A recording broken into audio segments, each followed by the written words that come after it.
اور جو اس کوشش میں بھی ہوں گے کہ ہم اٹیک کریں تو وہ بڑا مسئلہ ہے. ملاقاتیں ہوتی رہتی, ہو جانی چاہیے تھی بہت پہلے ہو آپ جانی کو چاہیے. لگتا ہے کہ ان کو یہ ریئلائزیشن ہے کہ یہ اتنا بڑا مسئلہ ہے, ہم اپنی ذاتی اناج سے یا اس سے نکل کے ملک کے لیے سوچ لیں؟ کیونکہ ابھی جو وزیر مملکت برائے قانون انصاف بیرسٹر عقیل, وہ کل ایک شو میں کہہ رہے تھے کہ اس صوبے میں ایمرجنسی لگ سکتی آر ہے. You serious? Yes. یعنی آپ سنجیدہ ہیں بیرسٹر عقیل کا حوالہ دے کے؟ بھائی وزیر مملکت برائے قانون ہے, میں کیوں نہ ان کو سیریس لوں؟ ابھی یقین ہے آپ کو, آپ نے اس بات پہ قائم ہے کہ ان کا آپ نے حوالہ مجھے دیا ہے. جی بالکل. یہ چھوڑیں ان کو, ان کا کیا ہے, کیا کرنا, کیا بات کرنی ان پہ. ریاست سیریس ہے نا, یعنی جو وہ لوگ جو شہید ہو رہے ہیں ان کی فیملیاں اور وہ فوج تو سیریس ہے نا. اور ڈیفینیٹلی وفاق بھی سیریس ہوگا, ڈیفینیٹلی خیبر پختونخوا بھی سیریس ہوگا. تو یہ ہوائی فائرنگ جو ہے ان کو نظر انداز کریں. بنیادی طور پہ بات یہ ہے کہ آپ دونوں علیحدہ علیحدہ نہیں چل سکتے. بنیادی طور پر بات یہ ہے کہ جب پاکستان کا معاملہ ہو تو پھر ساروں کو اکٹھے ہونا پڑے گا. آپ کیوں ہوئے تھے؟ بار بار میں ایک بات کہتا ہوں, ثانیہ IPS پہ کیوں اکٹھے ہوئے تھے؟ نیشنل ایکشن پلان پہ کیوں اکٹھے ہوئے تھے؟ بیرسٹر عقیل تو اس وقت کہیں میرے خیال سے کالج میں ہوں گے. تو کیوں اکٹھے ہوئے تھے؟ اس وجہ سے اکٹھے ہوئے تھے کہ پاکستان کا معاملہ ہے. تو اب بھی دہشت گرد دیکھتا ہے کہ یہ نون کا ہے, پیپلز پارٹی کا ہے, PTI کا ہے. دہشت گرد دیکھتا ہے کہ یہ شیعہ ہے, سنی ہے, وہابی ہے, دیوبندی ہے. دہشت گرد تو یہ دیکھتا ہے یہ پاکستانی, اب یہ پاکستان کا نقصان ہوگا. جب وہ سرحد کراس کرتے ہیں تو وہ کس ملک میں آتے ہیں؟ پاکستان میں. تو پاکستان تو ساروں کا ہے. تو ریاست بھی سنجیدہ ہے, اور مجھے لگتا ہے کہ خیبر پختونخوا اور وفاق بھی سنجیدہ ہیں. البتہ یہ جو سکور سیٹل کرنے والے لوگ ہیں نا, یہ جو چلاکو ماسیاں ٹائپ ہوتی ہیں, وہ کیا کہتی ہیں, پھپھو ٹائپ جو ہوتی ہیں, یہ اپنے کیا وہ صرف ایک شوشہ ہی چھوڑنا ہوتا ہے؟ ہاں یہ تو ایسے فضول سی ہے. تو جو خبر سامنے آ رہی ہے کہ گورنر خیبر پختونخوا کی تبدیلی کی, کہ شاید تبدیل کیا جائے, اور جو نام آ رہا ہے وہ آفتاب شیرپاؤ کا نام آ رہا ہے, تو آپ کیا سمجھتے ہیں, کیا کوئی نیا پلان وفاقی حکومت نے KP کے حوالے سے طے کر لیا ہوا ہے؟ کیا ضرورت ہے؟ خیبر پختونخوا کی گورنرشپ پہ تو بڑوں کی نظر ہے. مولانا صاحب کی بھی وہ نظر ہے. ادھر تو آفر ہو رہی ہے نا, وہ بھی بات کریں گے. ہاں مولانا صاحب کی بھی نظر ہے. خیبر پختونخوا پہ آفتاب شیرپاؤ بھی کافی عرصے سے ماشاءاللہ وہ بھی آؤٹ آف فوکس ہیں, تو ان کا بھی خواہش ہوگی کہ وہ بھی بنے. بہت ساروں کی نظر ہے. وفاقی حکومت نے کوئی فرق نہیں پڑتا, طے کر لیا ہوا ہے؟ کوئی فرق نہیں پڑتا, کوئی بھی گورنر آ جائے. اچھا, کوئی فرق نہیں پڑتا. فرق پڑتا ہے کہ وزیر اعلیٰ کون ہے, فرق پڑتا ہے کہ جماعت کون سی اقتدار میں ہے 2/3 اکثریت سے, فرق پڑتا ہے کہ عوام کیا چاہتے ہیں. آئینی ایک عہدہ ہے گورنر کا, اور وہ کوئی بھی لگ جائے, کوئی بھی آ جائے, کیا فرق پڑتا ہے؟ تو پھر مولانا فضل الرحمان سے جو ملاقاتیں ہو رہی ہیں اور آفریں بھی ہو رہی ہیں, پھر آج PTI کے لوگ بھی ملے ہیں ان سے, اور انہوں نے کہا ہے کہ بطور آپ یہ بات تو مانے نا, بلاول نے کتنا ویٹ کم کیا. کیا وہ 2 انجیکشن ہوتے ہیں نا آج کل مارکیٹ میں؟ جی بالکل. تو لیکن اب میرے خیال سے کوئی انجیکشن سے کی ہے, ڈائٹ کی ہے انہوں نے؟ مجھے لگتا ہے انجیکشن ہے, ڈائٹ بلاول. اور مجھے یہ تو پوچھ کے بتائیں گے ہم, لیکن بتائیے کہ اب تو تحریک انصاف بھی ملی ہے مولانا فضل الرحمان سے, انہوں نے کہا ہے لیکن آپ کو لگتا نہیں ہے کہ بلاول کا ویٹ زیادہ کم ہو گیا ہے؟ ایسا مجھے لگتا ہے کہ ویٹ کم ہو گیا, زیادہ کم ہو گیا. سمارٹ ہو گیا وہ. نہیں سمارٹ تھے, یعنی پہلا جو ان کا تھا, اب تو بہت وہ ہو گئے ہیں, کمزور ہو گئے. میرے خیال سے اب ان کو ڈائٹ پہ آنا چاہیے. چلیں آپ انہیں مشورہ دے دیں. ہاں ڈائٹ. تو مولانا صاحب کی بات کر لیں. مولانا صاحب کے بارے میں BBC والوں نے کہا تھا, بڑی میں وہ اکثر کوٹ کرتا ہوں, کہ مولانا صاحب 5 بالیں ہوا میں اچھال رہے ہوتے ہیں اور کوئی بال بھی نیچے نہیں گرنے دیتے. مولانا صاحب ریلیونٹ رہتے ہیں. مولانا صاحب He has this, ویسے ٹیلنٹ ہے ان میں. مجھے وہ ڈاکٹر سامیہ نے کہا تھا کہ 3 بندوں کا ستارہ بڑا عروج پہ ہے. ایک سلیوٹ ٹو مسٹر ٹرمپ, مطلب شہباز شریف آپ نے, اور دوسرے مولانا صاحب, اور تیسرے عمران خان. عمران خان کے بارے میں انہوں نے کہا تھا کہ عمران خان کی جو ذاتی زندگی ہے نا, وہ ستارہ سیاسی زندگی کے اوپر آ رہا ہے, تو اس وجہ سے وہ تھوڑے سے ڈاون ڈول ہیں. اور وہ انہوں نے تو خیر کہا تھا کہ 2027 تک شاید شادی نہ رہے. لیکن یہ سامیہ پہ میں تو کچھ نہیں کہتا, مرشد ناراض نہ نہیں. تو پھر آپ کو کیا لگتا ہے کہ تو مولانا, ہاں کیا آپ بات پوری کریں. مولانا صاحب کو منانے کی کوششیں ہو رہی ہیں. سنا جا رہا ہے اسلام آباد کی جو افواہیں ہیں یا خبریں ہیں یا باتیں ہیں, کہ مولانا صاحب کی اسٹریٹ پار جو ہے, مولانا صاحب کے احتجاج کرنے کی جو ان کے اندر ایک ہے, ایک لمبا ان کے پیچھے لوگ ہیں, مدرسے کے لوگ ہیں, ان کا ایک حلقہ ارباب ہے, تو وہ نہیں چاہتے کہ یہ اپوزیشن کی طرف آ جائیں. اچھا. مولانا صاحب کی سیٹوں کا کوئی اتنا میٹر نہیں کرتا, کیونکہ 2/3 اکثریت ان کو مل چکی ہے قومی اسمبلی میں بھی, سینٹ میں بھی, اور اگر جوائنٹ سیشن ہو تو پھر بھی آسانی سے یہ ترمیم کر سکتے ہیں.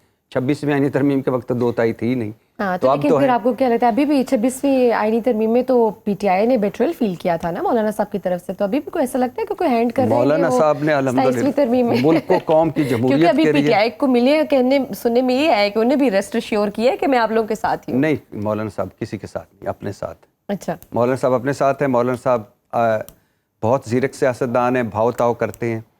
مولانا صاحب دیکھتے ہیں کس وقت ان کی ضرورت ہے حکومت کو. 27ویں آئینی ترمیم نے آنا ہے, اور 27ویں آئینی ترمیم میں مولانا صاحب کیا لے سکتے ہیں. پہلے ان کی خواہش تھی کہ لطف الرحمان خیبر پختونخوا کا وزیر اعلیٰ بنے, بھائی ان کا, وہ ڈیفینیٹلی نہیں بننا تھا. وہ اب ان کی گورنرشپ پہ بھی نظر ہے. مولانا صاحب اور بھی کچھ چاہیں گے کہ لیں, بلوچستان میں لوگوں کو ایڈجسٹ کروانا چاہیں گے. تو مولانا صاحب اپنی اس پہ ہیں, جو ان کا پولیٹیکل گیم پلان ہے اس پہ ہیں, اور حکومت کو ان کی ضرورت ہے. تو لہٰذا کہیں نہ کہیں مولانا صاحب درمیان میں آ کے اور آپ کو لگتا ہے کہ ملک کو قوم اور جمہوریت کی خاطر سارا کچھ کر لیں گے. ٹھیک, ملک کو قوم اور جمہوریت کی خاطر. ویسے آپ کیا سمجھتے ہیں کہ 27ویں آئینی ترمیم یا اس کے مسودے میں ایسا کیا ہونے والا ہے جتنی کاوشیں ہو رہی ہیں؟ عدلیہ کو تو کنٹرول کر ہی لیا ہے. کچھ لوگوں کی شادی ہوتی ہے مس میچ. اچھا, لیکن اب پھر اس میں رنگ بھرے جاتے ہیں. اچھا, رنگ کیا بھرے جاتے ہیں کہ جو چیزیں کمی ہیں, جو لڑکی کا خواب ہے, جو لڑکے کا خواب ہے, تو یہ وہ 26ویں آئینی ترمیم جو تھی اس میں جو کمیاں رہ گئی ہیں خیر سے وہ پوری کی جا رہی ہیں. صحیح. نمبر 1 کہ نئے صوبے بننے چاہیے, میں تو اس کے حق میں ہوں, بہت زیادہ بننے چاہیے. مریم نواز پورے پنجاب میں پوری تحصیلوں میں نہیں جا سکتی ایک سال میں, تو پنجاب کے 4-5 صوبے اور ہونے چاہیے منیمم, ورنہ تو جو ڈویژنز ہیں وہی صوبے بھی ہو جائیں. تو اسی طرح خیبر پختونخوا, اسی طرح بلوچستان, اسی طرح کراچی. تو 26ویں آئینی ترمیم میں صوبوں کا بھی ہو سکتا ہے کہ وفاق کو یہ اختیار مل جائے کہ وہ صوبوں کو جہاں چاہے کسی کو صوبہ ڈکلیئر کر دے. 27ویں آئینی ترمیم میں یہ بھی ہو سکتا ہے کہ NFC ایوارڈ پہلے دن نہیں, یہ انہوں نے 18ویں آئینی ترمیم ایک بہت ہی عجیب و غریب, انہوں نے سیف ہیون اپنے لیے کریٹ کر لیے. پیپلز پارٹی کو پتہ تھا میرا سندھ ہے, انہوں نے صوبوں کو اتنے اختیارات دیے, سندھ اب ایک ملک ہے. نون بٹ کیا پیپلز پارٹی آ جائے گی آن بورڈ؟ یہ اس پہ بہت سارے کوشچن مارک ہیں, لیکن زرداری صاحب کے ہوتے ہوئے آ جائے گی. اور نون کو پتہ تھا پنجاب ہمارا ہے, ان کو کیا پتہ تھا کہ عمران خان آئے گا پنجاب چھین کے لے جائے گا, لیکن انہوں نے صوبوں کے اختیارات دیے, پنجاب ہمارا, سندھ تمہارا, فلانا اس کا, فلانا اس کا. تو NFC ایوارڈ پھر سنا جا رہا ہے کہ ججوں کے تبادلے کیے جا سکیں گے ان کی مرضی کے خلاف. پھر اور بہت ساری باتیں اس میں سنی جا رہی ہیں کہ آئینی عدالت, اب تو آئینی بینچ ہے نا, ایک باقاعدہ آئینی عدالت بنے گی.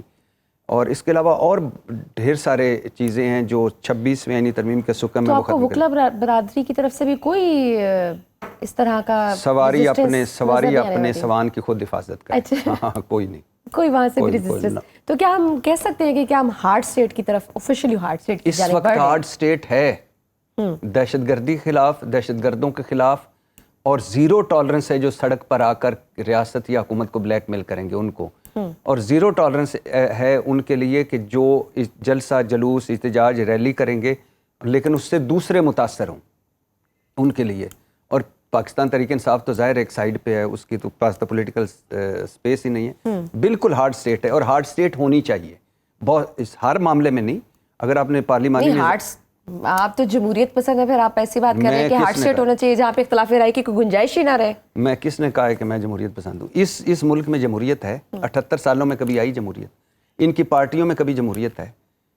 ان کے رویوں میں جو پارٹیوں کے ہیڈ ہیں ان میں جمہوریت ہے؟ جب یہ پارٹی میں الیکشن فیئر نہیں کروا پاتے تو باقی ملک میں کیسے ہوں گے؟ جب ان کے گھر میں جمہوریت نہیں ہے تو پاکستان کے باہر کیسے جمہوریت ہوگی؟ یہ بدترین سول ڈکٹیٹر ہیں. یہ جو جتنے بھی سو کالڈ جمہوری دور ہیں, نواز شریف صاحب کو ایک مرتبہ زندگی میں ملی ہے 2/3 اکثریت, وہ امیر المومنین بننے چلے گئے تھے. جس کے ہاتھ میں یہ ماچس آئی ہے اس نے ماچس کا بھی ستیہ ناش کیا. تو آپ کہنے کا مقصد ہے ہم تو وہ بد نصیب ہیں کہ نہ ہمیں خالص امریت ملی نہ خالص جمہوریت ملی, سب بھی ملاوٹ. ہاں تو اور نہ ہمیں خالص غذائیں ملی. وہ تو ہیں ہی کوئی نہیں, خالص غذائیں کوئی نہیں.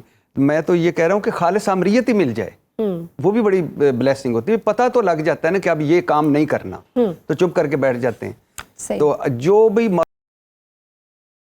آیا وہ جمہوریت کی طرف چل پڑا. پرویز مشرف دیکھ لیں, لگتے ہیں کہ اس سے بڑا کوئی جمہوریت پسند آئی کوئی نہیں. بیسٹ بلدیاتی نظام, خواتین کی نشستیں اسمبلیوں میں, یہ جس الیکٹرانک میڈیا پہ بیٹھے ہیں یہ اس کا، نادرا، اوگرا، نیپرا، سارے ادارے ان کے، بار ہماری عزت، اور اسی طرح باقی ان پارٹیوں کو دیکھ لیں، ایوب خان دیکھ لیں، بی ڈی سسٹم، گرین انقلاب، تو پتہ نہیں کیا کیا، تو ضیاء الحق صاحب دیکھ لیں، انہوں نے وہ جو اس افغانستان کی جنگ میں ڈالا تو اس کے علاوہ ان کا دیکھ لیں حال، وہ اس معاشی حالت دیکھ لیں۔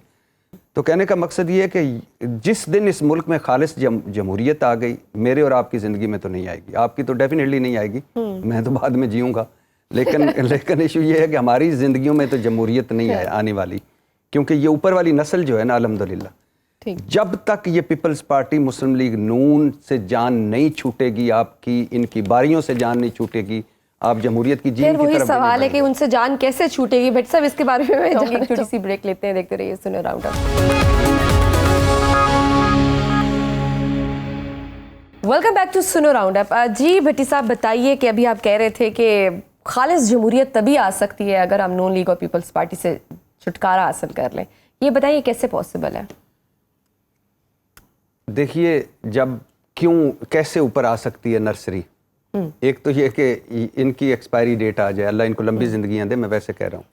دوسرا یہ کہ آپ کا بیسٹ بلدیاتی نظام ہو، نیچے سے لوگ اوپر آئیں، تو اس لیے میں کہہ رہا ہوں لمبا رستہ ہے، اوکھے پینڈے ہیں، لمبا رستہ ہے، تو اس لیے انتظار کرنا پڑے گا۔ لیکن میں پیپلز پارٹی اور نون کو کیوں کہہ رہا ہوں، کچھ لوگ کہہ رہے ہوں گے کہ اس میں پی ٹی آئی کو بھی ڈال لیں بھائی، جو پی ٹی آئی میں جو باقی عمران خان کے علاوہ باقی سارے تھے وہ بھی تو انہی کے ہی تھے، کوئی ادھر کے بہت تھوڑے لوگ تھے پی ٹی آئی کے جو اپنے لوگ تھے، باقی سارے تو 18 میں شامل ہوئے نا پٹے ڈال کے۔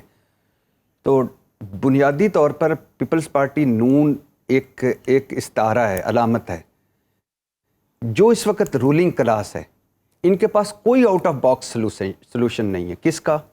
معیشت کو بہتر کرنے کا۔ ان کے پاس سب سے بیسٹ ہے، الحمدللہ ہمیں IMF نے اپروو کر دیا، ہاں جی قرض مل گیا، الحمدللہ فلاں نے جو ورلڈ بینک ہے اس نے قرضہ دے دیا۔ وہ ایک ہمارے دشمن ملک کا ایک وزیر بولا، اس نے کہا یہ کیسے لوگ ہیں قرضہ لیتے ہوئے بھی ٹویٹ کرتے ہیں۔ بھائی شہباز شریف نے ریکارڈ قائم کیا، انہوں نے 34 دورے کیے ہیں اور 110 دن وہ ملک سے باہر رہے ہیں۔ آپ کو پتہ ہے اتنی وہ محنت کر رہے ہیں اور آپ انہوں کریڈٹ دینے کے لیے راضی نہیں ہیں۔ نواز شریف صاحب نے جو آخری 4 سال سے ان میں سے 1 سال باہر رہے تھے، اتنی مرتبہ قومی اسمبلی میں نہیں آئے جتنی مرتبہ لندن گئے تھے، کیونکہ لندن میں گھر تھا، اور سال سینٹ میں نہیں آئے۔ جمہوریت کی آپ بات کرتی ہیں نا، 6 مہینے کابینہ کے اجلاس نواز شریف صاحب کے نہیں ہوتے تھے، 6 مہینے پارلیمنٹ میں نہیں آتے تھے، سال سینٹ میں نہیں آئے۔ رضا ربانی نے کہا میں استعفیٰ دیتا ہوں، میں اس سینٹ میں بیٹھوں گے نہیں جس میں وزیر اعظم نہیں آتا، پھر آئے۔ تو یہ ہے ان کی جمہوریت۔ یہ تو 2 4 5 بندے ہوتے ہیں فیملی کے، وہ اکٹھے ہوتے ہیں، اکٹھے ہو کے فیصلہ کرتے ہیں، وہ جمہوریت کہلاتا ہے۔ اسی طرح بلاول بھٹو، آصف علی زرداری کچھ بھی کر لیں۔ وہ اگر دیکھا جائے عمران خان صاحب بھی نہیں آیا کرتے تھے اسمبلی میں۔ عمران خان صاحب کو کتنا ٹائم ملا؟ 3.5 سال، پونے 7 سال، میرے خیال سے نواز شریف صاحب سے تو زیادہ آئے تھے، لیکن وہ بھی نہیں، جو انہوں نے پرومس کیا تھا کہ ہر بدھ کو میں آیا کروں گا، وہ بھی نہیں آتے تھے۔ اور جب اور پتہ مسئلہ کب ہوتا ہے، جب آپ کی کرسی کھینچی جا رہی ہوتی ہے نا، یا کرسی نیچے سے نکل رہی ہوتی ہے، اس وقت پارلیمنٹ بھی یاد آتی ہے، اس وقت سینٹ بھی، اس وقت آزاد ہمارے صحافی بھی، اس وقت عدلیہ بھی، اس وقت لیکن آپ ان ساروں کا بیڑا غرق کر چکے ہوتے ہیں، کوئی آپ کے پیچھے کھڑا نہیں ہوتا۔ کیوں ترکیہ میں مارشل لا نہیں، فوج کا وہ سارا ناکام ہو گیا تھا، کیونکہ وہ سارے انہوں نے ادارے بنا دیے تھے، لوگ سڑکوں پہ آ گئے، ٹینکوں کے آگے آ گئے، انہوں نے کہا نہیں ہمارے ہاں کرتا کوئی نہیں ہے، ہمارے ہاں تو یہی ہے کہ وہ فخر سے بتاتے ہیں کہ بھائی اس وقت ساڈا 1 پیج ہے، پہلے فخر سے بتاتے تھے ساڈا 1 پیج ہے۔ آپ کو کیا لگتا ہے ابھی یہ 1 پیج قائم و دائم ہے؟ بیچ میں خبریں آئی تھیں پنجاب حکومت کی بھی کہ شاید کہیں کوئی 1 پیج پھٹ رہا ہے، کچھ ایسا، یہ قائم رہے گا؟ میں تو کل بھی 1 پیج، ابھی پی ٹی آئی بھی بیانات دے رہی ہے وہ پھر سے کہ جی ہم آپ دیکھ رہے ہیں کافی سخت بیانات آ رہے ہیں وہاں سے بھی۔ ہاں نہیں، پاکستان تحریک انصاف تو ایک نہ جیتنے والی جنگ لڑ رہی ہے، اور اسے اس سے جتنی جلدی واپس مڑنا چاہیے، سیاست کی طرف مڑ جانا چاہیے۔ لیکن میں تو کل بھی 1 پیج کے حق میں تھا، آج بھی ہوں۔ پوری دنیا میں اسٹیبلشمنٹ کا انپٹ ہوتا ہے، لیکن پوری دنیا کے سیاستدان اپنی کرسی کی جنگ نہیں لڑتے۔ مثال کے طور پہ ہمارا کوئی بھی جس کا داؤ لگتا ہے نا، وہ پہلے اپنا سوچتا ہے، پھر بچوں کا سوچتا ہے، پھر رشتہ داروں کا سوچتا ہے، جب فیملی میں بالغ مرد نہیں رہ جاتا پھر وہ سوچتا ہے کہ ایک شجیہ نیازی بھی ہے، اس کو بھی کہیں اکاموڈیٹ کر دیں، ورنہ کہیں بھی نہیں۔ تو 1 پیج ہونا چاہیے، مگر 1 پیج کے ساتھ آپ منافقت نہ کریں۔ اگر یہ جو ہمارے سیاستدان ہیں بتائیں کہ نہیں ہے بھائی، اس وقت ہم اتنے جو گئی ہیں، یہی آپ کی لائن ہے، اس میں کھیلنا ہے، باتیں کرتے ہیں اب جمہوریت کی، آزادی اظہار رائے کی، فلانے کی، تو اندر سے ہے کچھ نہیں. ٹھیک. ابھی سہیل آفریدی صاحب نے بھی کہا ہے کہ بہت جلد ہم کال دیں گے عمران خان صاحب کے ملنے کے بعد ہی اور دوبارہ ہم سڑکوں پر ہوں گے. کیا پھر کوئی نومبر آ رہا ہے, پھر کچھ اس طرح کا آپ دیکھ رہے ہیں؟ میرا خیال ہے کہ پی ٹی آئی کو چاہیے سڑکوں پہ کرسیاں لگائیں وہی بیٹھ جائیں. ہاں, یا روزانہ آیا کریں سڑکوں پہ واک شاک کیا کریں. بھائی کیا کرنا ہے سڑکوں پہ, حاصل وصول کیا ہے؟ احتجاج آپ کا حق ہے, آپ ضرور کریں. جو آپ کے ساتھ ہوا ہے اگر آپ سمجھتے ہیں کہ یہ بہت برا ہوا ہے اور اس میں سے بہت کچھ ہے واقعی جو برا ہوا ہے, تو آپ اس کے بہت سارے طریقے ہیں. لیکن آپ کرتے کیا ہیں؟ آپ کرتے یہ ہیں کہ جب بھی آپ احتجاج کرتے ہیں اپنی سیاسی سپیس کو اور کم کروا لیتے ہیں. تو سیاست نام کس چیز کا ہے؟ راستہ نکالنا. عمران خان چاہتے تھے کہ یہ جو ضمنی الیکشن نہ لڑا جائے کیونکہ ہمیں انہوں نے جیتنے نہیں دینا, اور اس میں کامن سینس ہے کہ جب مین الیکشن نہیں جیتنے دیا گیا تو یہ کون جیتنے دے گا. اور اب تو حکومت یہ جیت کے کہے گی دیکھا ہماری مقبولیت, یہ ہیں مریم نواز کے کام جو پنجاب میں, یہ ہیں سندھ میں جی بھٹو اور لیکن پارٹی نے منوا لیا نا کہ ہمیں لڑنا ہے, تو پارٹی عمران خان صاحب کے ساتھ بیٹھے اور ان کو کہے کہ 6 مہینے ذرا ہمیں بھی موقع دیں. ہم کوئی یہ نہیں, کوئی ڈیل نہیں کرنے جا رہے, کچھ نہیں کرنے جا رہے, لیکن تھوڑا سا سیاست کی طرف آتے ہیں, سیاسی رستہ نکالتے ہیں. سہیل آفریدی صاحب آئے ہیں اسلام آباد آ کے اور شہباز شریف کو ساتھ بیٹھیں, کہیں کہ یہ ہمارا ہے دہشت گردی کے حوالے سے موقف, ہم بھی چاہتے ہیں. لیکن پھر وہ یہ کہتے ہیں نا کہ ہم اگر ایسی کوئی بات کر لیں تو پھر کوئی کمٹمنٹ بھی کر لیں, کوئی بات چیت بھی کر لیں, ادھر سے انکار ہو جائے پھر نہیں. جب آپ کی نیت صاف ہو نا, آپ نے تو ایفرٹ کی نا, آپ نے تو بندے نے تو ایفرٹ کی نا, اور یہ بڑی میٹر کرتی ہے ایفرٹ. اور بندے نے ایفرٹ کی اور ایفرٹ ناکام ہوئی, کوئی بات نہیں. فار ایگزامپل میری کوئی فیلنگ ہے, مطلب دوبارہ مذاکرات ہونے چاہیے, بٹ آپ کو کوئی مذاکرات ہوتے نظر آ رہے ہیں؟ میری جو فیلنگ ہے وہ میری ایفرٹ ہے نا, اگلے بندے پہ تو کوئی ڈیپینڈ نہیں کرتا کہ وہ کیا سمجھتا ہے, کیا کرتا ہے, اس کا کیا رویہ ہے. پاکستان تحریک انصاف کو چاہیے, وہ ملک کی سب سے بڑی جماعت ہے آج بھی, اور یہ جو حکومتیں بنی ہیں یہ ان کی لڑائیوں کی وجہ سے بنی, ان کے بلنڈرز کی وجہ سے بنی, ان کے غلط فیصلوں کی وجہ سے بنی ہے. ان کے نہ ایک پتہ نہیں اس جنگ میں پڑے ہوئے ہیں جس میں یہ کبھی نہیں جیت پائیں گے, اور نہ ان کو فوج سے لڑائیاں لڑنی چاہیے, نہ اسٹیبلشمنٹ کو للکارنا چاہیے. یہ واپس سیاست میں آئیں, تھوڑا سا ایک قدم پیچھے ہٹیں, تھوڑا سا ویٹ کریں تو یہ بہت کچھ گین کر سکتے ہیں. یہ سمجھ نہیں آ رہی. انقلابی بننا کوئی مشکل, لیکن آپ انقلابی کس پہ بنیں گے؟ گورننس پرفارمنس کے مسائل دیکھیں ہیں خیبر پختونخوا میں, دہشت گردی کے مسائل دیکھیں خیبر پختونخوا میں, پارٹی کے اندر گروپ بندیاں دیکھیں ہیں خیبر پختونخوا میں اور باہر. اور جب آپ کی آدھی سے زیادہ پارٹی چاہتی ہے کہ یار آپ اپنے کارکنوں کو نہ تھکاؤ, ایک ایک کارکن پہ درجنوں مقدمے ہیں, آدھی پارٹی چھوڑ گئی ہے, سیاست کریں اسمبلیوں میں رہ کے, جیلوں میں, اب باقیوں کو سیاست کرنی چاہیے. بالکل ٹھیک. آزاد کشمیر کی بھی بات کریں گے, وہاں بھی وزیر اعظم تبدیل ہو رہے ہیں. کیا ضرورت پیش آئی ہے پیپلز پارٹی کو کہ اتنے کم مدت میں, ابھی 8 ماہ میں الیکشنز ہونے ہی ہیں؟ اچھا پہلے آزاد کشمیر میں پہلی حکومت کس کی تھی؟ جی پی ٹی آئی کی. اس کے بعد obviously یہ لوٹو ان کی تھی نا. تو اب دیکھیں اپنے خلاف عدم اعتماد لائے ہیں جی. یعنی بڑی خوبصورت بات ہے کہ نون پیپلز پارٹی تھی نا, پی ٹی آئی کا فارورڈ بلاک بنایا گیا, جی بی میں پی ٹی آئی کی حکومت تھی, گروا دی گئی. نون لیگ اور پیپلز ہاں, تو اب پھر پہلے ایک ایک کر کے علیحدہ ہوئے, پھر اس کے خلاف طریق عدم اعتماد لائے, پھر اس کے خلاف دونوں اکٹھے ہو گئے ہیں, اب پھر ایک نیا بندہ لائیں گے, اور پھر اپنے انہی میں سے ایک آئے گا. یعنی یہ آپ کو آسان لفظوں میں سمجھاتا ہوں, دوبارہ سے سمجھاتا ہوں. مطلب یہ کہ آپ ہی حکومت میں تھے, شہباز شریف حکومت میں, مسلم لیگ ہٹ جائے, پیپلز پارٹی ہٹ جائے, ہم نے شہباز شریف کو ہٹانا ہے, جی ہٹانا ہے. پھر پتہ چلے نون کا ایک اگلا بندہ آ گیا, یعنی پھر سارے اکٹھے ہو گئے. تو یہ پاور گیم ہے بنیادی طور پہ. آپ آزاد کشمیر کا حال دیکھیں, نہ کوئی سڑک ہے, نہ کوئی پل ہے, نہ کوئی نظام ہے. یہ جو لوگ نکلے تھے کس وجہ سے نکلے تھے؟ ان کے مطالبات کیا تھے؟ جینوئن مطالبات تھے جو لوگوں کے وہاں ہیں, عوامی مطالبات کیا تھے کہ یہ جو ان کو اتنی مراد دی, اتنی صدر اور سابق وزیر اعظم مراد دی ہوئی ہیں, یہ ان کے ختم کریں. یہ جو مہاجرین کی نشستیں, کوئی لاہور, کوئی گجرانوالا, کوئی چیچوں کی ملیاں, کوئی فلانا آ کے اسمبلی میں بیٹھ جاتا ہے, ان کی ختم کریں. ان کا آزاد کشمیر سے کیا تعلق ہے؟ پھر یہ تھا کہ میرٹ پہ نوکریاں دیں, پھر یہ تھا کہ یہ ٹمبر مافیا ختم کریں, پھر یہ تھا وہ سڑک بنائیں, وہ پل بنائیں, پھر یہ تھا کہ کوٹا سسٹم ختم کریں. تو جینوئن کمیٹیاں تو بن گئی, پھر کمیٹیوں سے آگے بھی کچھ ہوا کہ نہیں؟ وہ نہیں ہوگا تو وہ پھر نکلیں گے, لیکن نہیں ماننے چاہیے. لیکن آپ نے کبھی, آپ اسلام آباد رہے ہیں؟ جی. اسلام آباد میں ویکنڈ پہ آپ گلگت بلتستان کے سارے بڑے اسلام آباد میں ہوتے ہیں, بلوچستان کے سارے بڑے اسلام آباد میں ہوتے ہیں, آزاد کشمیر کے سارے بڑے اسلام آباد میں ہوتے ہیں. اکثریت کی بات کر رہا ہوں، سارے نہیں، اکثریت خیبر پختونخوا کے سارے بڑے اسلام آباد میں ہوتے ہیں، سوائے پنجاب کے میرا خیال سے، باقی سارے کوئی ہیوی بائک چلا رہا ہے، کوئی ایسی انٹیک گاڑیاں نکل رہی ہوتی، اتنے بڑے بڑے گھر ہیں، بچے دبئی 5 بر اعظموں میں جائیدادیں، کہاں سے؟ انہی صوبوں سے۔ بلوچستان کو جتنا نقصان ان بلوچستان کے حکمرانوں نے پہنچایا، سیاستدانوں نے پہنچایا، وڈیروں نے پہنچایا، جگیرداروں نے پہنچایا، اتنا کوئی نہیں پہنچا سکا۔ آزاد کشمیر دیکھ لیں، میں معذرت کے ساتھ کہتا ہوں، مقبوضہ کشمیر دیکھ لیں اور آزاد کشمیر دیکھ لیں، دونوں کی تعمیر و ترقی دیکھ لیں، برا حال ہے، بدترین حال ہے۔ اب کوئی ایک اور آ جائے گا، وہ اور آ کے اپنے چکر چلائے گا اور پھر آگے قبل از وقت الیکشن ہو جائیں گے۔ مطلب کیا ہے کہ آپ یہ کوئی حکومت بدل رہی ہے تعمیر و ترقی پہ؟ نہیں، اب اگلا بندہ آئے گا، اگلی لابنگ، اور وہ کھائے گا، اور یہ سائیکل چلتا رہے گا۔ پھر آزاد کشمیر کی حکومت کے لیے ایوان صدر میں اجلاس کیوں؟ صدر سپریم کمانڈر ہے، پورے وفاق کی علامت ہے، تو ایوان صدر کیوں اس طرح ایک پارٹی بن جاتا ہے اور کیوں ایک پارٹی بن کر ایک نفرتیں پھیلاتا ہے؟ ایوان صدر میں کیا بار پیپلز پارٹی سیکریٹریٹ نہیں، وہاں جلسہ کریں، وہاں بیٹھیں، اکٹھے ہوں، بلاول بھٹو بیٹھیں، وہ سارے بیٹھیں۔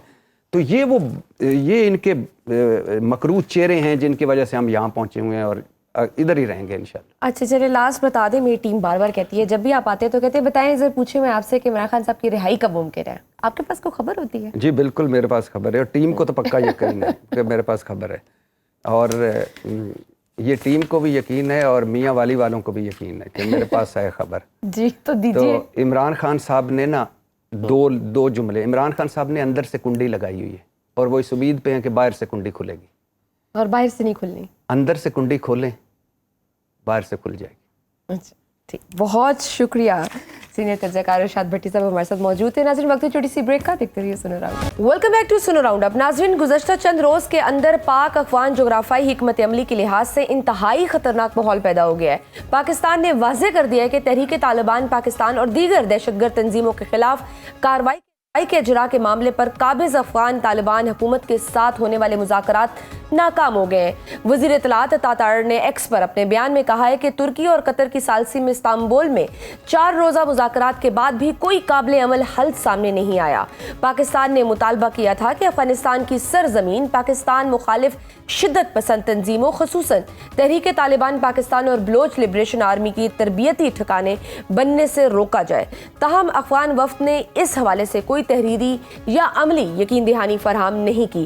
مذاکرات کی ناکامی کے اعلان کے بعد وزیر دفاع خواجہ محمد آصف نے سخت لہجے میں کہا کہ اگر افغان طالبان کو شوق ہے تو وہ پورا کر لیں، پاکستان اگر چاہے تو اپنی پوری قوت استعمال کیے بغیر بھی افغان طالبان کی حکومت ختم کر سکتا ہے۔ ان کا کہنا تھا کہ افغان وفد نے مذاکرات کے دوران تقریباً 5 مرتبہ معاہدے کے قریب پہنچنے کے بعد کابل سے رابطہ کیا اور وہاں سے مداخلت کے بعد اپنی لاچاری کا اظہار کیا۔ اس پس منظر میں پاکستان نے واضح کیا ہے کہ بھارت کابل کے ذریعے پاکستان کے خلاف ایک پراکسی جنگ چلا رہا ہے۔